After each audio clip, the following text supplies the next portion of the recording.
Бүгдээрээ сайн уу? Өнөөдөр арьсаа гэрэлсэн толгор болгоход туслах витамин Цтэй смути хийж үзгээр шийдсэн байгаа.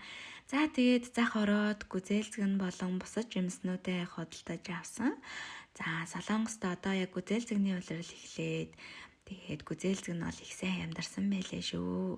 За ингээд смутинийхаа орцонд гүзээлзгэн, киви, баг зэрэг чихэрлэг амт нэмэх үүднээс мандарин нэмсэн байгаа. За та бүхэн маань сонголтоор банан байсан ч болно. Бананы их юм бол илүү гоё зөөл амттай болдог юм байлээ. Тэгээд дээрэс нь тараг юм уу эсвэл ус нэмж хийгээд бүгдийг нь сайн хольж хутгаад миксердээ л боллоо. Энэ смутийн арьсыг гэрэлтүүлж бас дархлааг дэмждэг маш их олон талын давуу талтай юм байлээ. Та бүхэн ч гэсэн туршаад үзээрэй. Хэрвээ таалагдах юм бол like and share. За ингээд төлөө.